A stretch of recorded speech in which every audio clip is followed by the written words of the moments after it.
प्रिय भक्तों, आप सबको मेरा नमस्कार है।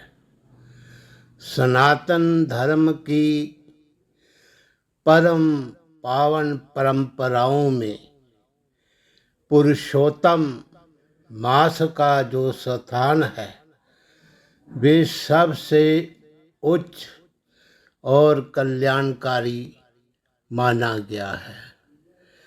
ये मास भगवान श्री हरि विष्णु जी की विशेष कृपा प्राप्त करने का दुर्लभ अवसर है। इस दिव्य काल में किए गए जप तप दान और व्रत साधक के जीवन को पवित्र बनाते हैं और उसे भौतिक तथा आध्यात्मिक उन्नति की ओर अग्रसर करते हैं। इसलिए प्यारे बंधुओं, इस पुरुषोत्तम मास की कथा को जो प्राणी हर रोज सुनता है या पढ़ता है तो उसे वैकुंठ धाम की प्राप्ति होती है और भगवान विष्णु की अपार कृपा उसके ऊपर बनी रहती है। अब श्रद्धा और भक्ति के साथ पुरुषोत्तम मास महात्म्य की कथा के 13वें अध्याय का रसपान करें और अपने जीवन को धर्ममय तथा पुण्यमय बनाने की प्रेरणा प्राप्त करें। अब आप 13वें अध्याय की दिव्य कथा का श्रवण करें।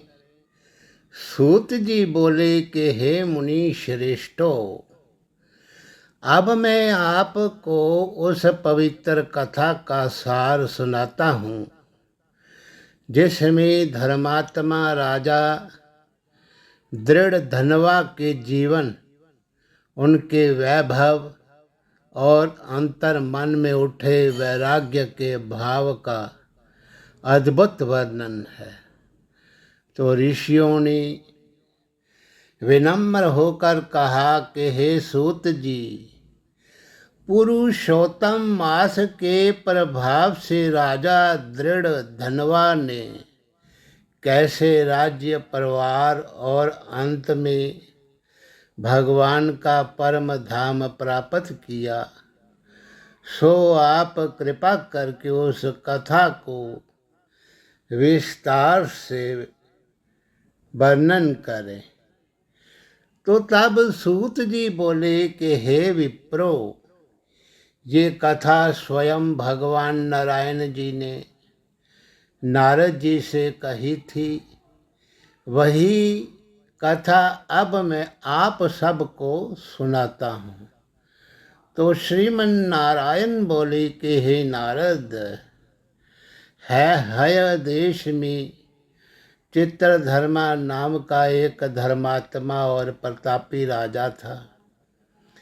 उसका पुत्र दृढ़ धनवा अत्यंत तेजस्वी, सत्यवादी, धर्मपरायण और गुणों से युक्त था। वे बाल्यावस्था से ही अत्यंत बुद्धिमान था और गुरु से वेद शास्त्रों का अध्ययन कर उनकी आज्ञा लेकर अपने पिता के पास लौट आया। उसे देखकर राजा चित्रधर्मा बड़े प्रसन्न हुए। समय आने पर राजा चित्रधर्मा ने वैराग्य धारण किया और राज्य का भार दृढ़ धनवा को सौंप कर के स्वयं वन में तप करने चले गए। वहाँ भगवान श्री कृष्ण का स्मरण करते हुए उन्होंने तप किया और अंततः परम धाम को प्राप्त हुए।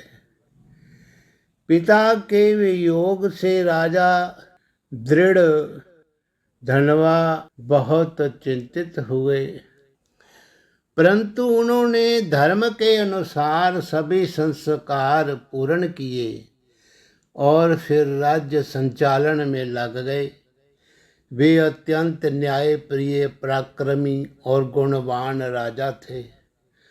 उनकी पत्नी गुण सुंदरी, अत्यंत रूपवती और पतिव्रता थी, जिनसे उन्हें 4 वीर पुत्र और 1 कन्या प्राप्त हुई। राजा दृढ़ धनवा के राज्य में सुख समृद्धि थी।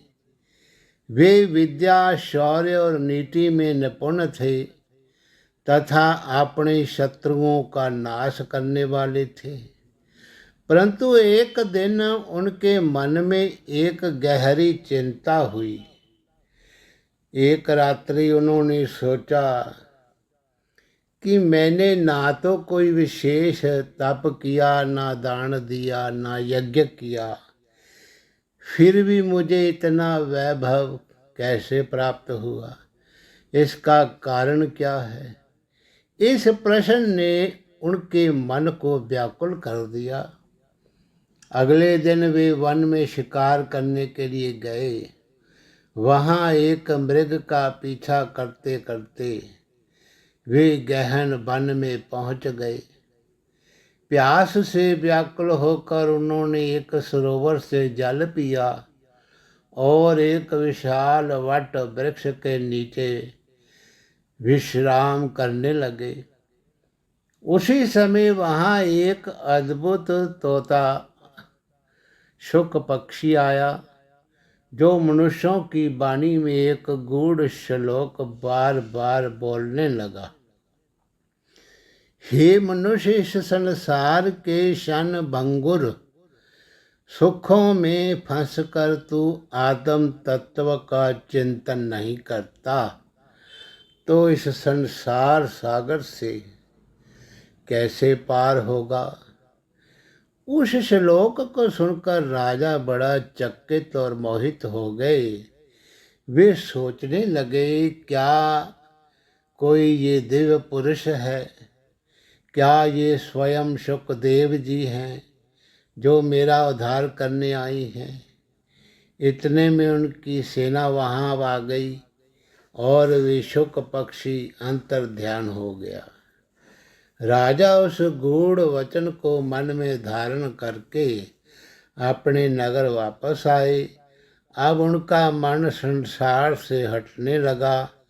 वे मौन रहने लगे, भोजन त्याग दिया और किसी से बात नहीं करते थे। तो उनकी ये अवस्था देखकर रानी गुण सुंदरी अत्यंत चिंतित हुई। उसने विनम्रता से पूछा कि हे स्वामी, हे नाथ, आपको क्या चिंता है? आप मौन क्यों हैं? कृपया अपने मन की बात मेरे से कहिए। परंतु राजा उस शुक के वचनों में इतने डूबे हुए थे कि उन्होंने कोई उत्तर नहीं दिया। रानी भी उनके दुख का कारण ना जान सकी और अत्यंत व्याकुल रहने लगी। इस प्रकार राजा दृढ़ धनवा गहन चिंतन और वैराग्य में डूबे रहे और उनके जीवन में अब एक नया मोड़ आने वाला था। हरि ओम तत्सत। नमो नमः।